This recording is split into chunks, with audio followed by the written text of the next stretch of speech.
Coffee with the Coastie is brought to you by On the Coast Publications, the publishing house for On the Coast families and On the Coast over 55 community magazines on the central coast of New South Wales. Welcome to Coffee with the Coastie. I'm excited to have Maz Compton join me today to discuss life, sobriety, her podcast Last Drinks, and her latest book of the same name, Last Drinks. Maz's journey has been a captivating one, spanning from MTV host to becoming a gym owner and a prominent breakfast radio host. So it is an honour and a pleasure that I get to chat with Maz today. Thanks, Welcome, Luke. Maz. How you going? I'm good, Maz. I'm good. Thank you for inviting me into the studio to be able to chat with you today. It's fine. This is my second home, so I've no doubt. Yeah, I spend a lot of time in here, and I feel very comfortable. So this is great. That's good. So you feel comfortable. I'm just a little bit uncomfortable. That's good. We're good. That's We're just good. the way it should be. No. That's right. So before we jump into talking about your book and sobriety, can we get to know a little about Maz? As I understand it, you were born in England and came to Australia with your family when you were 8, as your dad was going to join a ministry, if I got it correctly, though didn't, and you ended up growing up on the northern beaches. So I wondered what life was like as Maz growing up. That you've nailed it. That's exactly what happened. Born in the UK when I was 8, my dad came to study in Sydney at a Bible college and relocated the family for 12 months. And then I think that my parents just fell in love with the sunshine, so we stayed. So my grandparents sold a house in the UK and we stayed here. And I think the only reason that we landed on the northern beaches was my dad's brother was living there at the time, and that's close to where the Bible college was, so it kind of made a bit of sense. And then, a series of unfortunate events meant that my dad didn't end up going into ministry, but we stayed here, and I had a pretty normal, regular childhood, and I think the undertone of religion was a huge part of my upbringing because my dad wanted to run a church. Yeah. And what were you like as a child? Like, so, and I mainly ask this because obviously we're going to talk about sobriety, and I know, like, for anybody that doesn't know, I'm sober 4.5 years almost now. Yeah. And so I hear the story a lot growing up, bit insecure as a child, that sort of thing, bit right. shy. Oh, God, no. That's why I was just sort of curious as what you were like as a child. Like, my own story is that I was slightly insecure, or was insecure and shy and that sort of thing. I've got that story. So I was very, very confident as a child. In high school, I hung out with the nerdier group. Like, I was the president of the environment club, but I was always in the leadership role. Like, I directed the end of school play, and I always had, I felt like I was that kid that ended up being friends with everyone at graduation. And I think I was really comfortable leading. I was always in like a prefect and roles like that. I acted a lot in high school. I was in a TV show, so I was very confident as a youngster, really confident and really good at public speaking as well. That was one of my strong suits. I was like the Lions Youth of the Year at one point. I went on a school exchange program, and there were only 4 kids from our whole school that got to do that. So I was really confident, I think. And quite extroverted, probably a little obnoxious thinking about it now, but that was me. And do you think any of that come about, like, to try to get attention, like to try to, like, I'm just curious. I don't think I was an attention seeker. Or not attention, you like to please people, or you like to entertain, through that entertaining is pleasing people and is yeah, that's really interesting. I haven't psychoanalyzed my childhood that much that we can do it now. I just haven't looked at it through that filter. I think I had like a pretty stable upbringing. I was at school just really comfortable in front of a crowd. But I don't know that it was because I was people pleasing.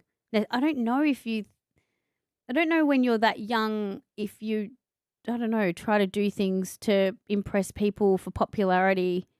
but I don't know that that was the driver for me. Like that, I just was who I was. Do Yeah, you know yeah, what I yeah. mean?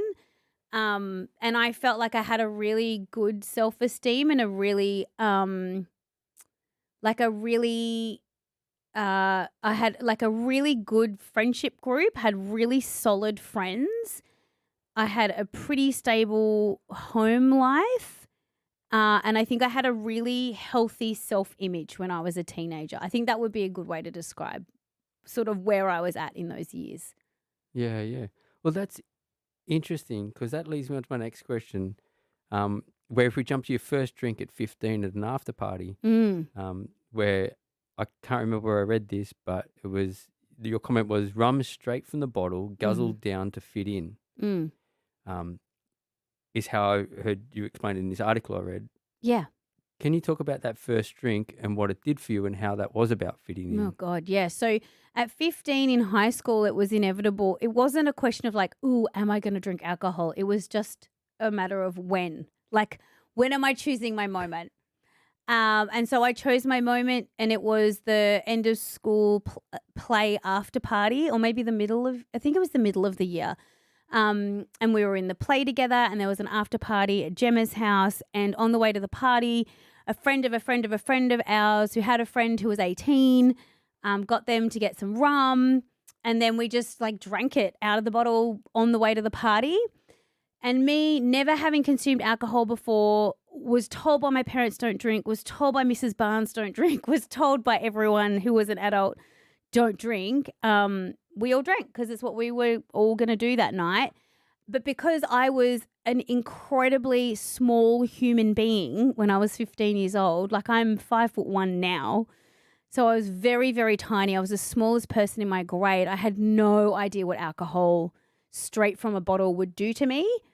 And so I didn't quite make it to the party. I'd passed out at the front lawn of the house, and then a friend of mine rang her mum to come and collect us from the party and to try and help me get sober before the mum called my parents, because we were 15 and my parents had to come and collect me from my friend's house. And it's so humiliating. It was the most embarrassing situation ever. And you would think after such an adverse experience with alcohol that one would never drink again. But I'm pretty sure it was 2 weeks later that somebody was like, if you cut the rum with Coca-Cola, like it doesn't smash your inside so bad and maybe you won't vomit yourself silly. And I was like, okay, well, I'll try that. And then I think that that's just what everyone in high school did. It was every weekend, every other weekend, or so it felt like it. Drinking and hanging around and chatting and just being teenagers. So I didn't have a really pleasant introduction to alcohol, but somehow it didn't deter me from just doing what everyone was doing, which I think is quite normal. And how did the comment of fit in? So the fit in's not so much fit in because you felt uncomfortable within yourself, but fit in because everybody else Oh, was just because drinking. it wasn't even, it was like, okay, cool. Like, okay, yeah, we'll drink rum because everyone else is doing it. So why would you not do that? Yeah.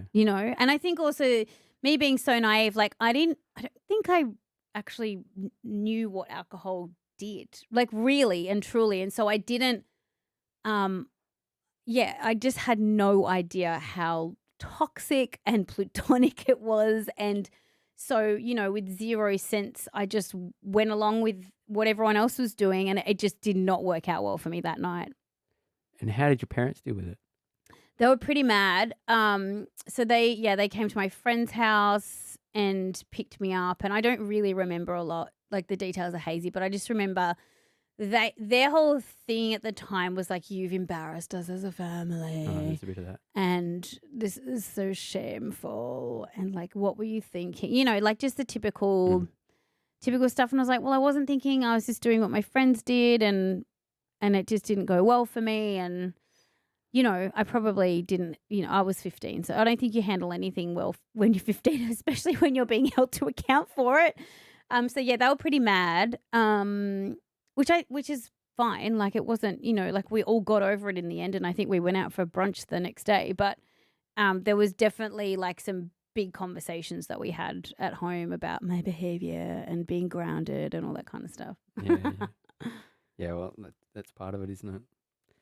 In your latest book, Last Drinks, you mentioned that in your MTV hosting days, you felt like you didn't fit in. So we're still around this not fitting in sort of thing, I suppose. Um, with the glamorous crowds, and that even though things were going great, you were waking up each day with compounded feelings of anxiety, feeling overmanaged, undervalued, and insecure.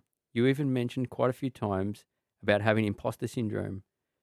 Knowing that being an MTV host was your dream job that you manifested as a 15-year-old, can you talk about this time in a way that now looking back would help someone else battling those same thoughts? Yeah, so I think the first thing to just note is I think everyone has imposter syndrome. I think most people at some point in their life feel inadequate for what is on their plate. But I'll jump in just quickly. I feel that way right now. okay.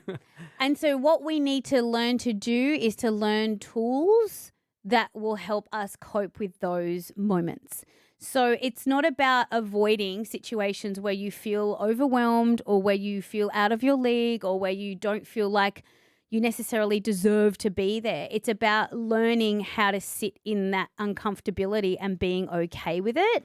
And I did not have any of those coping tools. So to backtrack, when I was 15, around that whole incident, I also wrote in my journal that I wanted to be on MTV. Again, at the time, I was this, super confident kid. I loved being in front of a crowd. I loved pop music, and it made sense that I would host MTV one day. 9 years later, it's not a straight story, but I got there eventually and I was doing my dream job. And so I've gone from the girl in high school who was a bit of a late bloomer and a bit of a nerd to the girl who's fronting a pop culture station that everyone was obsessed with. And I think that leap led me left me with big doubt over my ability because I didn't really, even though I really wanted it, I think secretly I really thought it would never happen because I didn't think that dreams came true. I thought that dreams are always broken. And there's a whole backstory on why I thought that, but we don't need to go there today. So when I did land that job, it was awesome and I was so excited, but I was overwhelmed with this feeling of like, I don't feel equipped to do this. And so when are they going to figure that the jig is up? When are they going to work out that I'm just this like normal kid from the Northern Beaches who's just like kicking along and just had a dream that was maybe a little bit too big for her boots kind of thing? So I think that that's how that whole cycle of anxiety and all of that sort of started to manifest in my life. And then added to that was I'm a very I love being in control. I wouldn't say that I'm a control freak, but I probably have like a slight strain of OCD. And so I'm a planner, I'm a routine person. Like I am best, I function best when things are in my control and as much as I can be like hands on with stuff. And when I became a VJ at MTV, I relinquished all control of my life over to a job where I was told when to show up, how to show up, what to wear, how to do my hair, how long my hair needed to be, what color my nails needed to be, what dress I was wearing, what dress fitting I was going to. And my whole world became so micromanaged by a group of people who I didn't know. And that left me feeling really out of control. And so that feeling of feeling out of control was really, really difficult for me to grapple with. And so I think what I did is I lent to alcohol because I had all of these insecurities started to come up. Like I said, I was a really confident kid, but when I got to MTV, somehow I almost lost my confidence because I started doubting my ability. And so then I was feeling anxious, and then that's like a bit of a negative feedback loop. And then I was not feeling like I had any control over my life. And so I needed to take back a bit of control. And what I could control every day was a glass of wine to reward myself for doing a good job and getting through it. And as much as it was so fun, I had the best time. I don't regret anything. I had the most incredible experience, but it just ruined me on a emotional level for, like I think a number of reasons. And so the way that I think I just dealt with that, because again, I didn't have the tools or the equipment at the time to deal with big feelings, to deal with imposter syndrome, and to deal with all the stuff that I was feeling. I just drank alcohol just to kind of get by. And alcohol in media at the time was such a currency. It was, we used to joke at MTV, the pay was terrible, but the booze was free. So you just drink your salary, and there were so many amazing experiences that it felt bad to not enjoy it. So I forced myself to enjoy it, even though sometimes I didn't really want to be there. I had to. And what's your advice now for someone that would be Mm. in that situation? I think first of and all, it's manifest a dream that you really do want, and know that it might not feel how you think it's going to feel if you get it. And secondly, learn the tools. Like, I do a bit of work on you, whether it's through therapy or counseling or trauma therapy. I don't know. Do some work on you so you really truly know how you are, and that you can learn some strategies on sitting with big feelings in uncomfortable moments, and get good at that, because that I think will help. How long were you doing the MTV gig for? 5 years. And just, I know there's a long story to it, but you said 9 years between 15 and MTV, so manifesting that dream. Mm. How did you end up at MTV near the end there? So they were advertising for a VJ in a magazine, and I saw the ad and I sent in a tape. And then it took about a year from that moment to me actually getting the job, and through a series, like a number of auditions and callbacks, and it was quite a painstaking experience, to be honest. But I eventually got offered a job to launch TRL in Australia, which is actually what I had written down in my diary that I wanted to do. TRL? Yeah. Oh, wow. And what were you doing just before MTV? I was an assistant producer on a breakfast show. You were Nova. I was at Nova. Yeah. Cool. So you've said that your life was a disaster zone before quitting alcohol. What does a disaster zone look like? And probably more importantly, what does it feel like? Yeah, so on paper, my life was pretty awesome. So in 2014, I was doing the National Drive show. I had a pretty ironclad contract with Southern Cross Austereo. I had a ton of money. I was getting flown all over the place to interview rock stars and pop stars. And I feel like if you were to look at 2014 Maz, you go, wow, she's killing the game. But when I say it was a disaster zone, I mean internally I was unable to reconcile the success. So I felt like a big failure. I felt like, again, it was a similar undertone to the MTV stuff. I was like, oh, when are they going to realize that I don't actually think I'm great at radio? I would downplay my successes. And so, again, to deal with those feelings, I was drinking. So I was drinking a bottle of wine most days of the week, just to, like, whether I was bored or busy or tired or had to go out or whatever it was. And so it wasn't that alcohol was ruining my life. It wasn't that alcohol was preventing me from doing my job. Alcohol was not getting in the way, but alcohol was there constantly. And it wasn't until I kind of looked at my calendar, and I actually had a birthday party coming up, and I thought to myself, gosh, I wish I could I don't even want to go to that party because I don't want to drink. And it didn't occur to me that I could go to a party and not drink. And that was the first penny drop sober curiosity moment I had, when I thought, why can't you go to the party and not drink? And then I sort of started asking myself some questions about my relationship with alcohol. So when I say it was a disaster zone, like internally, it was just, if I kept going down the road that I was heading on, it wasn't going to end well for me.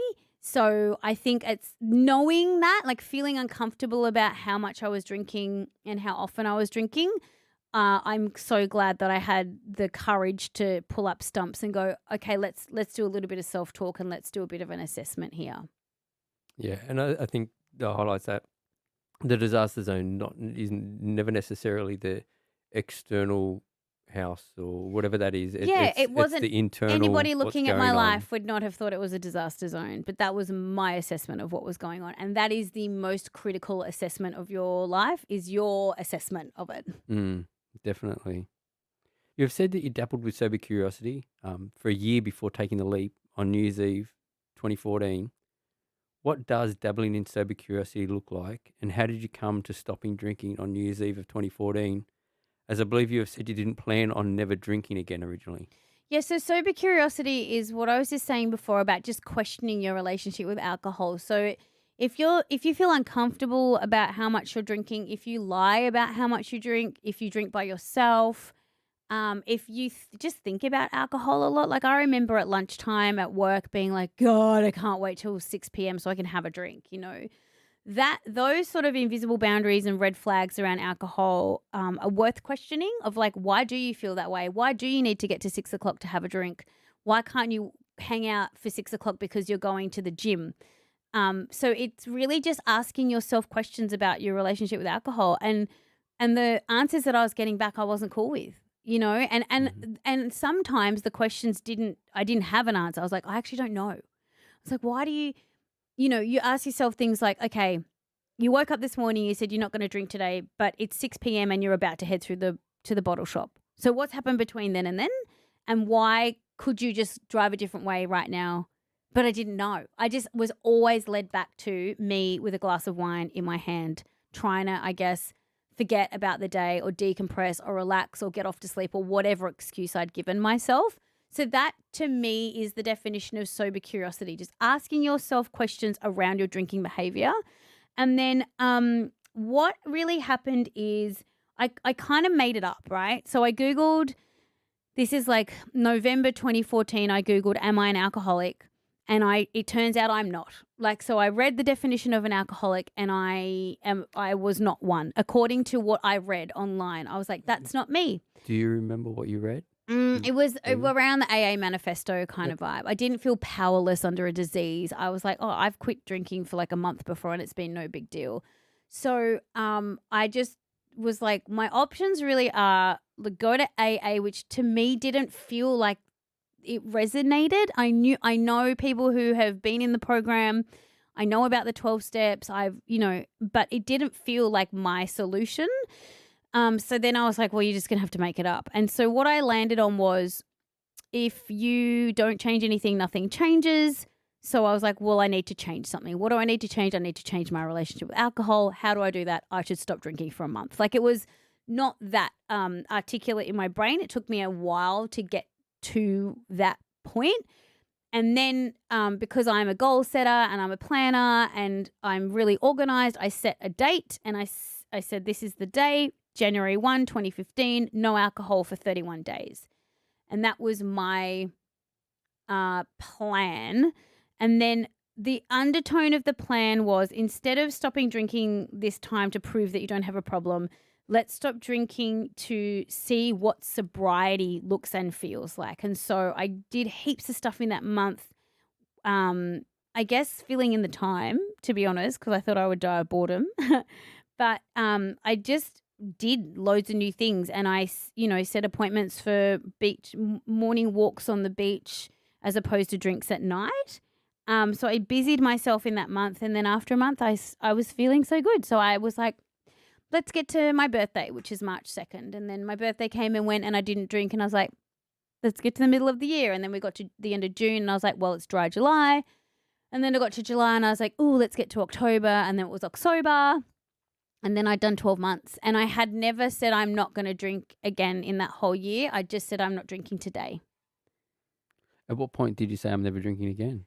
Probably 5 years in, maybe 6. So only a couple of years ago, I started saying it out loud because people want to know. They're like, oh my God, you've been sober for 8 years. Like, are you just never going to drink again? And I'm like, well, yeah, I'm never going to drink again. But I didn't need to verbalize that for me because I'm fine with how I'm doing my life sober. But other people need to know that I'm not drinking again. And so I'm really comfortable saying it now. But I didn't say never for a really long time. because I didn't want to, knowing how I work as a person, I didn't want to set myself up for failure and then sabotage a situation that I was doing really well at. So for me, it was better not to do the never evers in the first few years. It was just much better to go, I'm just not drinking right now and it's really working for me. So in the short term future, I do not see myself having a drink. And I think that's very important. That's a very important lesson there for anyone listening. Mm. Is not projecting out into the future, where you're never ever. Well, and It's yeah, there's AA thing. There's a day at a time. yeah. And I think you even mentioned in the book somewhere, um, about it was only ever about today, or Yeah, it's just something one day. where Like one day it was now. my whole Um, mantra every day, every single day for the last 8.5 years has been whatever happens today, I'm just not going to drink. mm, But I didn't feel like I had to equate that into a lifelong statement that I had to hold myself accountable to. For me, it worked easier and better to just go, okay, even if today is like the worst day in the world, and I've had a few of the worst days in the world in the last couple of years, I'm just not going to drink alcohol because it's not going to change the situation. It's not going to solve anything. It's just going to create more problems. It's not going to help my brain function better. It's going to add to my cognitive decline. It's going to make me feel like crap. It's going to impair my sleep. It's the knock-on negatives of alcohol are so real to me that now my life is just not worth rolling the dice on a drink. But it took me a long, long, long time in sobriety to get to a place where that's how I can just so casually say it now. mm, yeah, but it's just so important, that whole just not applying the pressure Yeah. of Yeah. I'm never drinking. And also other people's expectations can be really crippling because then you might say, I'm never drinking again. And they'll be like, yeah, I doubt it, and then that's just crap. Yeah, That's not helpful. But people don't understand how their words can be quite entrapping. yeah. No, and it's interesting. You mentioned somewhere in the book too, which I felt was quite important. And I know we've caught up, we've met, seen each other outside, and I've had a brief conversation with you about, um, even at 4.5 years, like I still have that bit, like going up and going, oh, I'll have a lemon squash, thanks. And Mm, like I feel as a male, yeah. like there's this whole, oh no, give me a beer, thanks, mate. Yeah. Like that sort of thing. And I remember talking to you about that after the fact, where you said, I can't remember how many years into it you said you were before you just felt, no, I'm having a lemon squash. Like that is Yeah. what it It is, was. or whatever that may be, I whatever that drink may felt, be. yeah, it takes a couple of years, and Mm, also just, I've been drinking since I was 15 years old. I'm 43. So I've been sober for 8 years, but I was getting drunk for a lot longer than I've been sober. And so it takes a really, really long time to rewire your brain chemistry and to feel comfortable in a situation that you've only ever done one habit in, like if drinking is habituated for you, it's really, I don't want to like deter anyone from sobriety, but it's not easy. Like I'm not getting cred for being sober because it's a walk in the park. I think I'm getting cred for being sober and talking about it because it is difficult and it is challenging and so many people are struggling with their relationship with alcohol. So it's not easy, but it's worth it. And I know that it's doable because I've done it. mm. And many people have that have been in much worse situations. It's definitely possible. In 2014, you were crowned Cosmopolitan's Woman of the Year in Radio.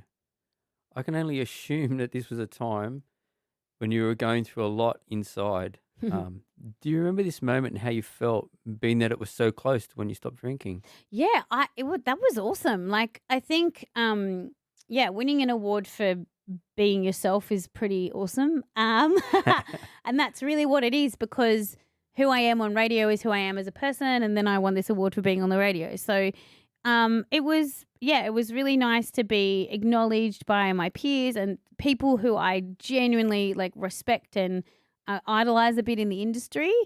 And so yeah, we had this fancy lunch down at Woolloomooloo Wharf, and I got a trophy, and it was awesome. I was like, oh, that's so nice to be acknowledged. Um, So, and I don't think there was an undertone of sadness at all. Like I even though I was drinking, like I was still able to see things for what they were and appreciate how great my life was. It wasn't, like I don't think I was depressed. I just think that I was just drinking heaps and I wanted to stop. Like it's that top level Yeah, yeah. headline stuff. It's you know what I'm saying? Like it I sometimes I think we can just overanalyze stuff and like, you know what? I won an award and it was awesome and I celebrated my success and that was great. And that's kind of the story. Do you know what I mean? Like there was Yeah. no come down and like, oh, woe is me and I don't deserve this. I was like, well, I do deserve this because I work really hard. I work harder than anyone I know.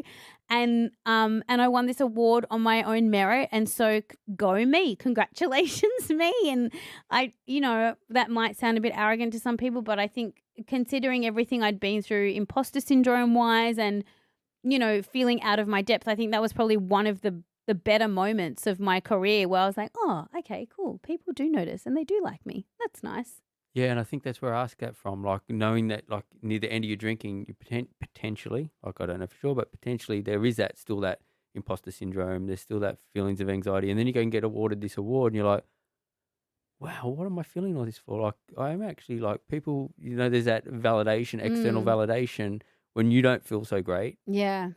but yet you get this external validation that sort of can pick you up and go, "Actually, why am I feeling this stuff inside?" And Well, that's the disconnect, right? Like, and I think that that's kind of the place that I got to where I was like, I'm really good at what I do. Why am I drinking all the time? mm, Oh, I should just stop drinking for a bit. Okay, well, that's going to be really hard. Okay, I'm not going to think about that for 6 months. And then you circle back to it when you haven't stopped drinking magically one day, even though you said you did. And so I just think it's, again, it's a self awareness and it's just having the courage to just have a conversation with yourself about where you're really at is the first sort of, I think, foray into any sort of change behavior. yeah. So the first episode of your podcast, Last Drinks, was on the 28th of June, 2022. And you're now, potentially it's more than this now, but last I checked, it was 67 episodes in at last count. When you first started the podcast, did you have any idea just how many people would be prepared to share their story? Not real. Again, I didn't really think about it as a long-term thing. I kind of had a bubbling inkling for a while that I wanted to do a podcast because everyone does podcasts. As we are And here. exactly. Yeah, I just wanted to do one, so I just decided to do that myself. And then I just started doing it. So I did it for me. I did it because I love having conversations about sobriety. I love hearing other people's journeys. And I love the format of podcasts because in radio you kind of have to, after 4 minutes, wrap it up and throw to a pink song. So for me to just have long form conversation and just get a little bit deeper with people is something that I really, really value and enjoy. The fact that people listen, it's had 55,000 downloads, blows my mind. Mm. And the fact, and the comments and the compliments and the feedback and it's overwhelming how impactful it's been. And I try not to think about that too much because it's like, whoa, okay. But as long as people are listening and as long as it's encouraging them, then I'll keep doing it. And I think initially it was just like I feel like this is what I want to do, so I'm going to go and do this. And if it gets traction and it becomes popular and it helps people make a change for the better, then that is wonderful, and that's exactly what it's doing. Most definitely. What's the biggest lesson potentially that you've learnt through speaking to people that you've found most beneficial? About sobriety or about podcasting? No, no, definitely about sobriety and definitely Okay. about that journey and stuff. I guess it just affirmed to me that everyone's sobriety is their own story because I've not had an identical conversation on the Mm. podcast. And I have chatted to well over 70 people now. So everyone's journey is their own and they get to it in their own unique way and they wrestle with it in their own unique way and get through it in their own unique way. And so I love that because it means it's available for everyone. It means that it doesn't matter who you are. You might find similarities between your story. Like I do have a lot of people say, "Oh my god, like when I was hearing you tell your story on the podcast, so I did my own last drink story on my 8-year anniversary of my last drink, and I had loads of people reach out and go, "Oh my god, like your story is exactly the same as mine." I'm like, "Wow, that's great because then you can see me in you, and that means this is doable for you, and that's awesome." But also within that framework, everyone's story is completely unique to them. And so I love that because so it means that there's endless fodder for a podcast on sobriety because there's endless amounts of stories, and one story one day is going to connect with one person who may not have chosen sobriety, and that kind of excites me. And I think the biggest thing for someone to pick up out of any of the podcasts or anything they listen to about sobriety is the whole story might not be exactly the same as theirs, but look for similarities rather than. Yeah, I think there's definitely elements, which is why I share my story so much. Because again, I have people be like, "Oh, that I feel exactly how you were at when you decided to stop drinking," which is good. And like even little stories like I've heard people share, some people are like, "Oh, I'm not an alcoholic. I didn't end up on a park bench, whatever that may be." And I've heard someone say once, "My park bench was my lounge chair." Yeah, So yeah. everybody's different.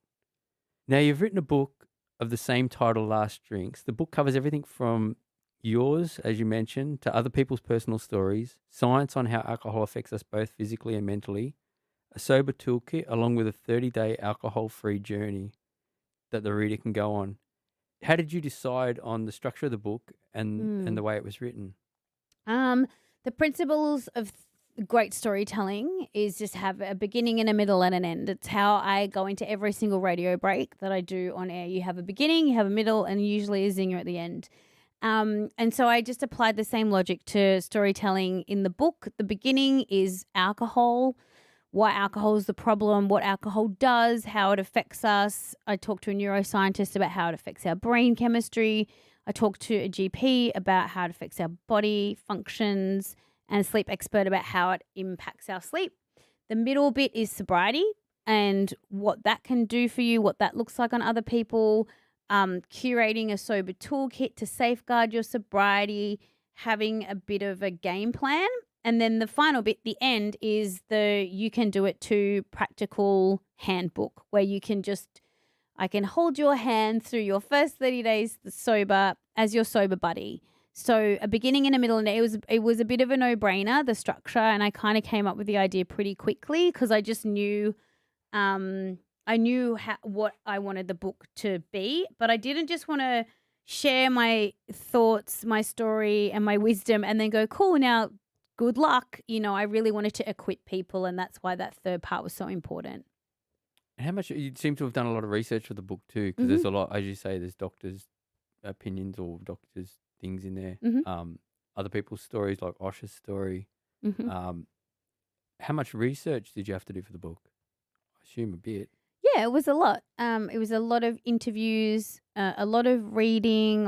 It's all science backed, so I had to read a lot of medical journals. But I'm a super nerd, so I loved it. I loved the whole process. I feel like I learned a lot.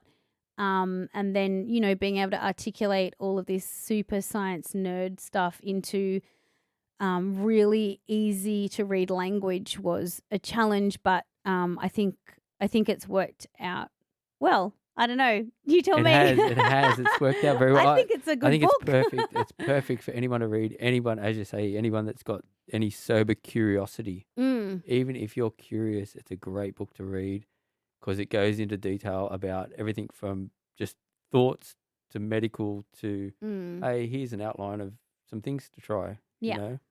It's perfect.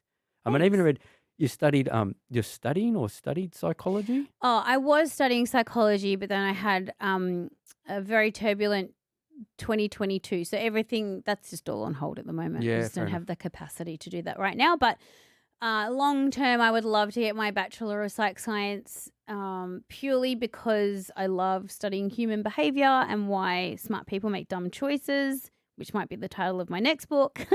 But it's just all on hold at the moment. I've got too much going on, so I'm just keeping a few things off the plate for now. Yeah. So your early months of sobriety, if you look at things in your sobriety toolkit within your book, as we mentioned, like journaling, bedtime routines, breath work, what did you find most helpful in your early months of sobriety as far Mm. as some of those toolkits that you mentioned? So the journaling one's probably the biggest one. So the first January 2015, I journaled every day. So I wrote in a journal. Sometimes I wrote about what I was thankful for. Sometimes I wrote about what I was upset about.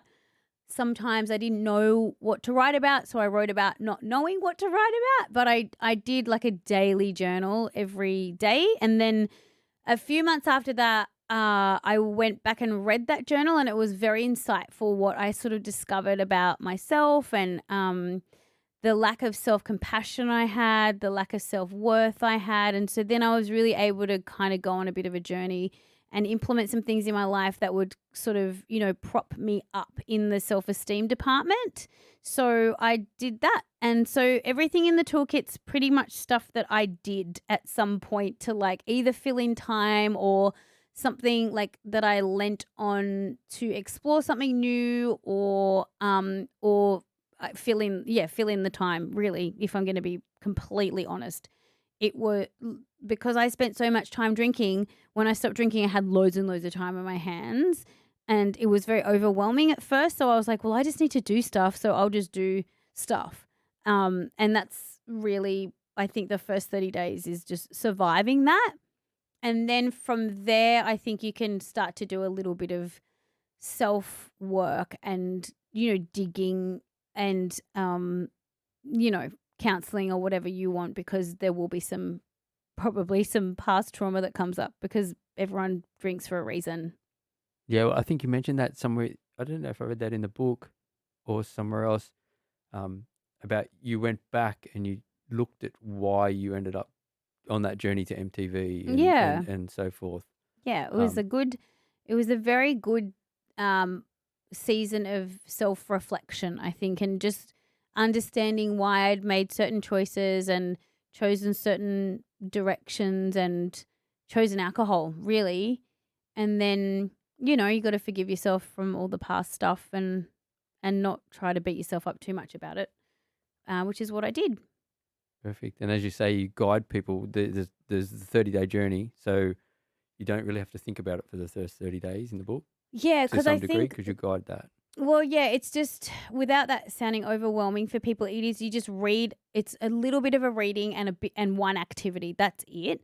But it just is a guide because those first 30 days can be a lot and they can be really triggering. So, day 1 to 6, you might be like, I'm killing this sobriety thing. And then your boyfriend might dump you.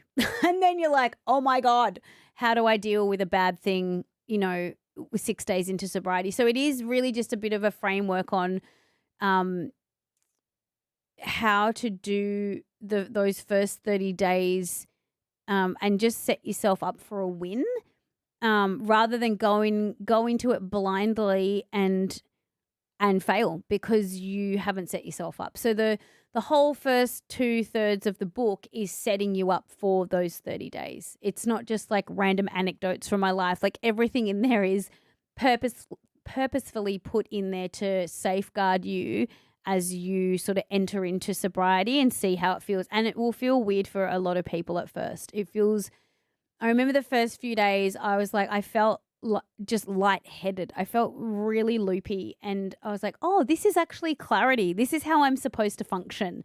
And it's now after day 4, when all of the toxins have been taken out of my system by my liver, thank you, liver, that I now actually have a clear head. But it feels really woozy to me because I'm not used to it, because I'm used to running on uh, a, a a deadened sense of everything, because that's what alcohol does.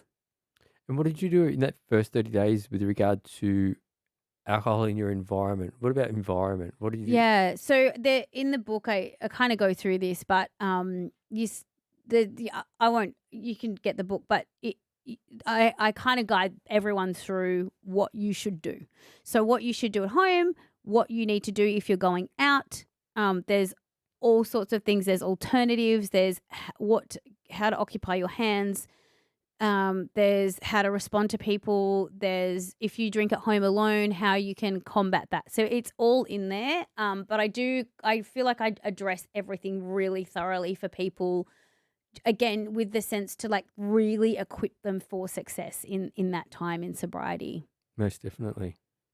Now, I know this is a big time period, but when you think back to 15-year-old you dreaming about being a host on MTV and that the journey to 34, I believe, when you got sober, Hmm. how do you feel when you reflect on that chapter of your life? Oh, I love it. Yeah. I love that I had a dependence on alcohol because without that, there's no sobriety story. And without I'm not saying I love it like I'm recommending it. I'm not recommending it, but if you're listening to this and you're engaged in this, you probably have a drinking problem of some level. So I don't regret, like I said, I don't regret anything. And I love my story. I love that I set goals and I kick them out of the park. And I've, worked in a career that I love and I'm really good at, and I've stayed at the top of my game even through sobriety. And I think that I I really don't regret a thing. Some of the choices I made when I was drunk, yeah, probably not my wisest, best moments, but I was inebriated with a toxic substance that changes your brain chemistry. So, like, what was I supposed to do? So I love my journey. I love my sobriety journey the most because it's given me the most joy, and it's connecting with people. And I thought that I was like a serial connector when I was networking and pissed. But I have connected with so many people in sobriety, and I like that's what I definitely love the most.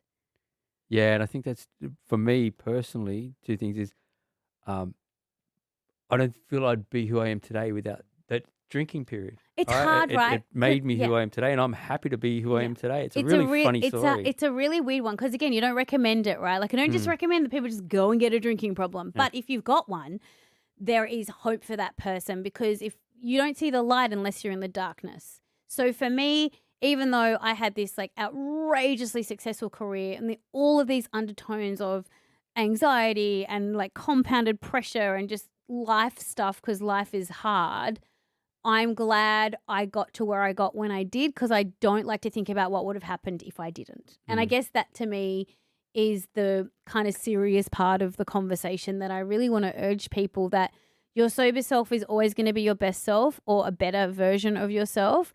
And you don't have to wait till you are rock bottom to make that change. You don't have to wait until your life resembles The Hangover or Leaving Las Vegas or any other movie. You can make a change today, even if you think that maybe you just want to stop drinking wine on the weekends because you only drink wine on the weekends, but it's every single weekend. You can actually change that behavior. Now you have all of the tools and the equipment. It's all in you. It's up to you when you decide to make that decision. And I'm glad I got to mine on the 1st of January 2015. And I think you touched on something that is quite important too. Um, the connection, like you think when you're drinking that you've got these I connections, know, it's so and weird. then when you become sober and you actually have a connection, you're Yeah. like, I didn't really have connections. They were Well, just like fleeting moments every now and and I then. think one thing that I was terrified of is like losing my friends. And I think that a lot of people are like, I can't quit drinking because I'm going to lose all my friends. It's like, well, you'll find other friends.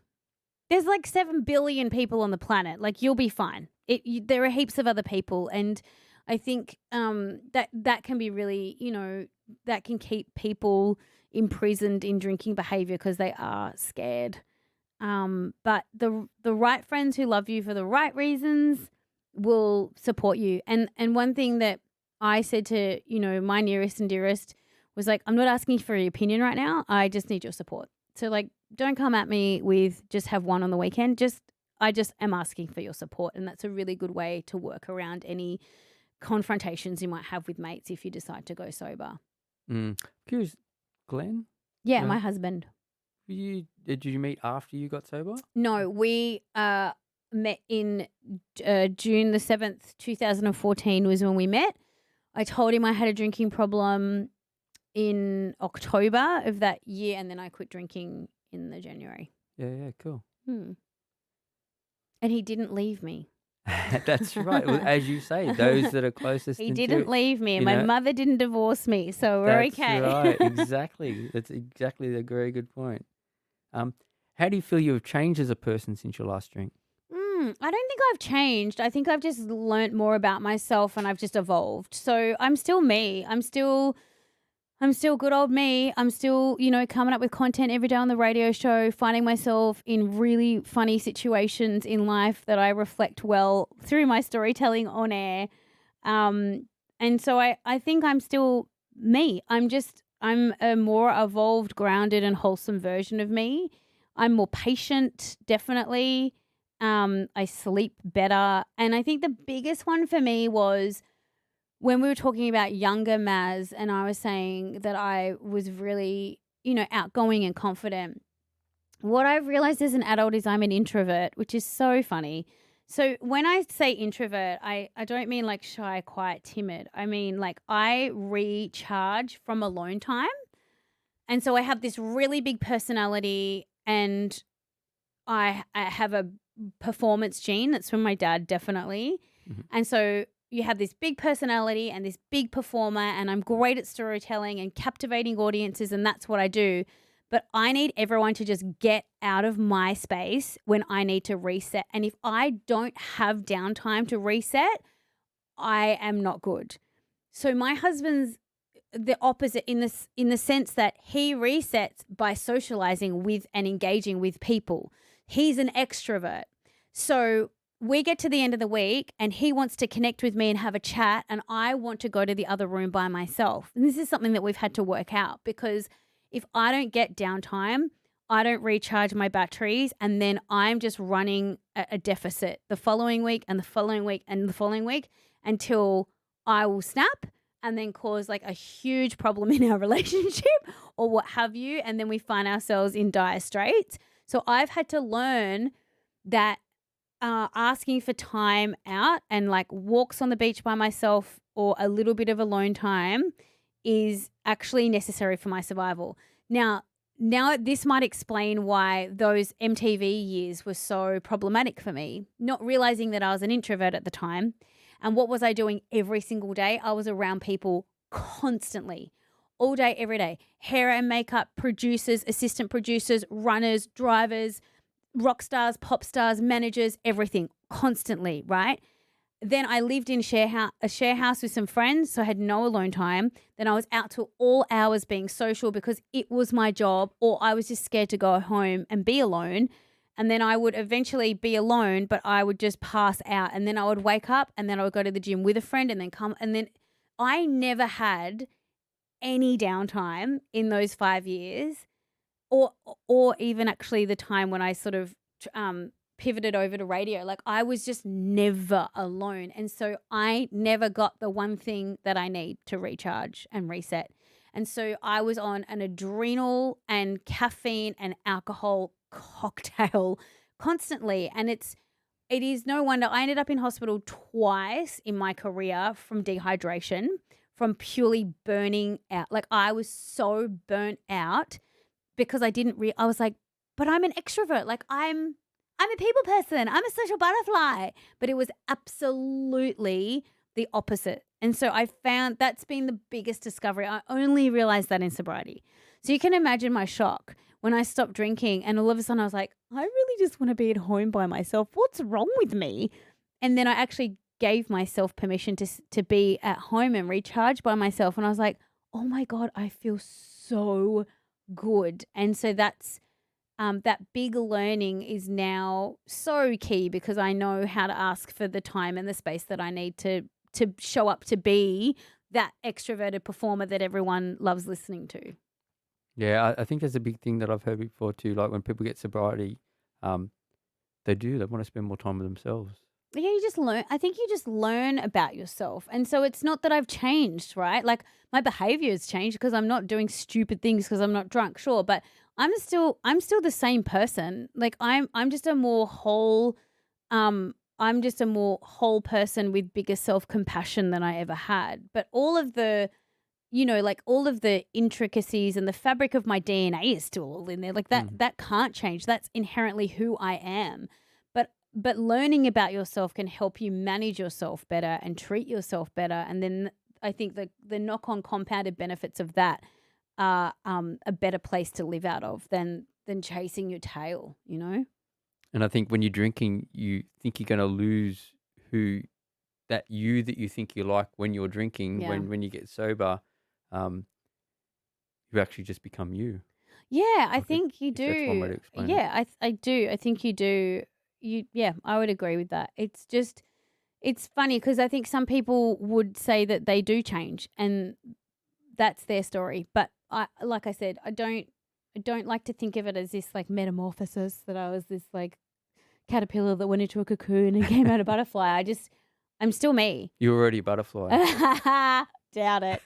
But yeah, I'm still me. I'm so much more at peace with who she is. Yeah. Yeah. In your first year of being sober, you lost your job on Sydney radio, and in the last, you've mentioned earlier in this conversation, the last 22 months has been pretty tough. In the last, you've experienced, so in that last 22 months, you've experienced very deep grief through your own dad's passing, and a very close friend, from what I understand. Mm-hmm. Do you mind if I ask how you've dealt with these moments in sobriety? Because I think it's these sort of moments that people are afraid of. Yeah. I think, look, because I'm so far down the sobriety track now, like when my dad died, I didn't think, oh my God, I need a whiskey. It was, even though it was a really complicated relationship, the circumstances in which he passed away were extremely tragic. I think, so what I've learned, so I went to a therapist. I've been in therapy all year. Oh God, no longer than anyway, for ages, because grief is a really big one, and we don't get taught how to do grief. We don't get taught how to process grief. That it's a journey. So I've just been going to therapy to try and figure out what that looks like, and reconciling my dad's death and my friend's death. Very different situations, but they were 6 months apart. So I think, yeah, in sobriety, you have the capacity to deal with the really tough stuff well. And that's what I've done. So I think, drinking Maz would come up to a crisis in life and spiral and drink more to push it away, forget about it, ignore it, pretend it didn't happen, or like numb the pain. But in sobriety, I've just sat in the pain and it sucks. But, I often say, like, sobriety doesn't stop bad stuff happening. Sometimes I think people are like, oh, I've got to get sober so that my 4-year-old's going to be more tolerable. I'm like, your 4-year-old is going to do your head in because they're 4. But sobriety gives you the capacity to handle it better, and I think the same with grief. Like, sobriety has given me the capacity to actually process the grief, come to terms with some really big loss, and try and figure out how to navigate life without these two really important people around. And I think you touched on it too, communication, and talking it out. Like we think when we're drinking, you'll blurt out whatever it is when you're drinking. Oh yeah, blah blah blah. But when you're sober and you actually have a connected conversation and you actually get it out, I think that has a massive impact. Yeah, and I think spilling your guts when you're half cut at the pub, you're Doesn't probably not talking to a trained professional who can actually give you some like real world guidance on how to navigate tough stuff. Like the people that you're drinking with are not going to be the people that are probably going to give you the best wisdom. So I highly recommend that, you get a counsellor, call Beyond Blue. They have amazing counselling services. Help is out there. You can pay for it. It's free. It's government subsidised. I went and got a mental health plan from my GP. I did 6 sessions on the mental health plan. I went back for review and he said, you can have another 8 sessions because you are clearly dealing with some deep trauma. So, and so that's helpful. Yeah. So I'm still very much in the trenches of all of that, but at least I'm working through it with a clear head. Yeah, that's so good to hear. Now, there aren't many, but there was one post on your Instagram as I scrolled back through Maz's. God. I'm like, let me research Maz. Go, Scroll yeah, back go through Maz's way Instagram. back to the archives of my Instagram. I'm like, does she have any like drinking pictures on there? There's a couple. Probably. I think there is. There's one that I was like, oh, I remember those days. There was a Canadian club. Oh, yes, and I was can wearing in a hand. sombrero. The sombrero, yeah. But do you know on that, Luke, it's funny, you should have gone through my Facebook because I was super, I used to treat Facebook like it was Twitter. Forgot Facebook's older, Mate, yeah. it's all on, all the gold that you were hunting for is all on Facebook. Some of my Facebook status updates from like 2011 were like, woohoo, off to Sydney, smashing cans on the plane. Like it was all about drinking and partying, and just that was my whole like online life update, was just me smashing cans with the girls. It's funny to look back on. I don't know how I didn't end up on Facebook. I didn't though. What a shame. I know. I missed all the gold.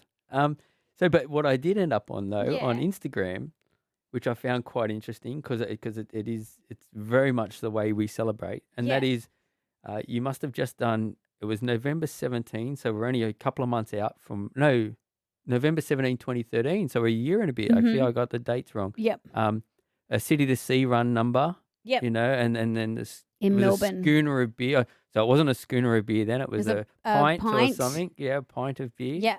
If you're in Victoria, with the comment, I did it. Yep. I was like, I'm rewarded now. And I read that as, I'm rewarded now with this beer after I've just gone and done this amazing athletic activity, and now I'm rewarded with this beer. And not only that, my friend Yvette and I had planned this for months. We were living in Sydney at the time. We flew down to Melbourne.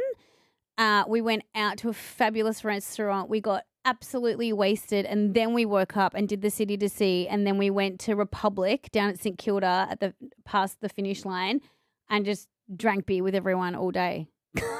Isn't that ridiculous? And so looking back on that picture, what do you think of like that? That's just like that part of society, I suppose, and that part of like, look, I think celebratory. It makes me go, okay, that's where we're at. Like we celebrate with beer and we commiserate with beer. We, go out and drink. We stay in and drink. If something's good, we drink. If something's bad, we drink. If it's a celebration, we drink. If it's a commiseration, right? So our whole culture is obsessed with alcohol. We drink alcohol all the time for any excuse, good, bad, or indifferent. And that is a real, I think, timestamp on the drinking culture in this country. But what I will say is that I think it's changing, and I think it is swinging the other way for a few reasons. I think that the younger generations have looked at the boomers, Gen X and Gen Y, and gone, what a pack of dickheads. Look at them carrying on, drinking themselves silly, behaving ridiculously, making terrible choices. Let's not do that. So I think the younger generations have seen the impact that alcohol has had on people, I think probably 35 plus, and gone, I don't want to do that. And so the research has come back saying that the younger generations drink less than ever before, which is really positive. So I think the pendulum is swinging back the other way. And so those kids aren't going to need to get sober because I don't think they're going to end up with alcohol dependence. I think there's more education about alcohol and its effects in society, and it's, responsible for 11 different types of cancer. It increases your cancer risk. So many deaths worldwide attributed to alcohol. So I think that the information's getting out there and people are like, this isn't that great anymore. Let's make a different choice. And I think that coinciding with the non-alcoholic drinks boom is really positive too, because if you want to go out and be social but not drink alcohol, you can have a non-alcoholic spritz and it's kind of acceptable and perfectly okay. So I think there's a few sort of things that are lining up where the culture, even though that like beer at the end of a fun run is still quite ingrained, I think it is swinging, which is great. And so my hope is that these conversations, my book, the podcast, all of the things are going to, I guess, ignite a bit of a revolution where when my son is a teenager and is at a party, that being sober will be normal, and it's the person that's drinking alcohol that is the person that gets asked, oh my God, what happened? Are you okay? Obviously something is out of whack because you're drinking alcohol. And that is the opposite of my experience, where as a sober person, I've been the person in the bar that's asked, "What's wrong? What happened? Why aren't you drinking?" I fully believe that that is going to do a complete 180, hopefully within a couple of generations, so that sobriety is the norm. And I think it's starting now. It's starting to shift. And you go into that in the book, like that whole and like I said, when I've seen you out, we spoke about that a little bit, and that is that whole uncomfortable, like when someone says, "So why aren't you drinking?" And you go into that in the book about like having just sort of that one line, because otherwise you feel that pressure of you need to explain yourself and you need to That's go into right. great detail about why I'm not drinking and this is Yeah, going on and whatever that may be. that's right. So you can definitely get helped out in the book with regard to that as well. So finally, if you could speak to 15-year-old you that's about to have that first drink, Oh, wanting to fit in, uh, with aspirations of being an MTV host, what would you tell her? Probably just drink bourbon and Coke instead of straight bourbon. I don't know because it. I mean, it could be positive because at the end of the day, as Yeah, we've both I said, don't like the it's. drinking journey was a positive. Like, and I wouldn't be who I am today Yeah, without that drinking journey. So it's not necessarily a it's a hard don't do one, it rub across there. because like in one sense, I'm like, oh, you go get your dreams, girl. I'm like, well, I did. Mm. It's like dream as big as you can imagine, and it's like, well, I did, and so I don't, I don't know what advice I have that's very practical because for some reason, I feel like I did have this kind of weird sense all along that I was going to do great things. That sounds a bit random, but I just have always, I don't know. It's always been spoken over my life. And I feel like I've always had this sort of inner knowing that I was going to do something cool. And to help people has always been a bit of an undertone, and maybe that comes from, Dad's ministry days or whatever. So I don't know. That's such a terrible way to end this conversation, but I don't know what I would say to her because Anything along the lines of just be kinder to yourself? yeah, maybe, but then yeah, maybe be kinder. That's good. I'll do that. I'll say that. No, I don't want to put words in your mouth. Yeah, I don't know. Maybe I need a bit longer to think about it, but it's a really hard one to. First of all, it's a hard one to not make a joke about, and this has been a Oh, definitely. terribly like unfunny chat, which I'm not used to. But it's hard because I don't like. I love her so much. I love her innocence. I love her chutzpah. I love everything she did and everything she stands for, and I don't want to tarnish what she was and what she represents in my life. And I knew that I had this sense that like, I know the road isn't easy. You know what I mean? Like I just had all this inbuilt framework of stuff that maybe other people would look back and go, yes, this. But for me, I'm like, it was all kind of there. And I love what she represented. And I think 15-year-old Maz was a bit of a legend. And I don't want her to change a thing, really, truly. Because then we don't get to 43-year-old Maz, right? Mm-hmm. So I'm like, I'm happy to just let it all just be as it is. And now knowing what I know, being sober, journeying through what I'm journeying through, I'm excited about what's to come. So is that a suffice response? It is because I think Okay. that's a very important note is that in sobriety, you become so happy and so thankful for all the moments, even the Mm. drinking moments Yeah. in the past, Yeah. regardless of what they were, regardless of what happened, and because they were blessings to get you to where you are Well, today. and I think it's So I think subjective it's too. perfect. Like I think there's some people that look at their 15-year-old selves and they're like, you know, you can do this in counseling where you're like, I forgive you, mom. You know what I mean? Because there's some trauma there or whatever. But for me, there's not like I just think she was so ahead of, she was a real trailblazer 15-year-old Maz. Oh, that's good. It's quite the opposite to me, I can tell you Oh, at I 15. bet. But again, everyone's story is different, right? We both landed at sobriety. So, Yeah, that's right. mm. So, well, I'd like to finish on one line that is mentioned in your book, Last Drinks, for anyone that listens to this and does choose to go on a journey of sobriety. And that line is, if you slip up, please be kind to yourself. Mm. I think that's most important. Don't beat yourself up for anything Yeah. on the journey. Yeah, totally. I haven't slipped up, so to speak. but I know heaps of people who have. And I think what sometimes can happen is it's like the gym. You start at the gym, you go to the gym for 3 weeks, and then you miss the gym for a week, and then you just don't go for 17 years. I think with drinking, sometimes you can have a stint in sobriety, and then and then you know have a drink. And then instead of having 40,000 cocktails the next day, you can actually just reset, like hit the reset button and just actually forgive yourself and go, okay, well, I screwed up. Okay, well, what is the trigger? Like, what is the thing that set me off? Like, what is the thing that activated that part of my brain that set me down that path again? It's got nothing to do with willpower. It's just got to do with how your brain is wired right now. And it takes a really long time to rewire your brain. So I think if you can just be kind to yourself, and one of my biggest things in the book is like, just be kind to yourself on this journey. Don't do the whole deep remorse thing. I'm sure you've had to hand out a few sorry cakes in your time. We all have, and that's why I included so many stories from my podcast, because those people's stories are really important as well. And I think rather than being, oh, woe is me. So I'm a terrible alcoholic, so I have to spend the rest of my life in sobriety as a punishment. Like, it's not that. Sobriety is such an exciting life choice that you get to make every day. And if you slip up, it's okay, but don't throw the baby out with the bathwater. Like, restart, go back to day one, or however you want to do it. Some people might want to keep going either way, but keep going. Absolutely. Thank you, Maz, for sharing this space with me today. That's okay. Thanks. And for all that you were doing to try to help others on this journey.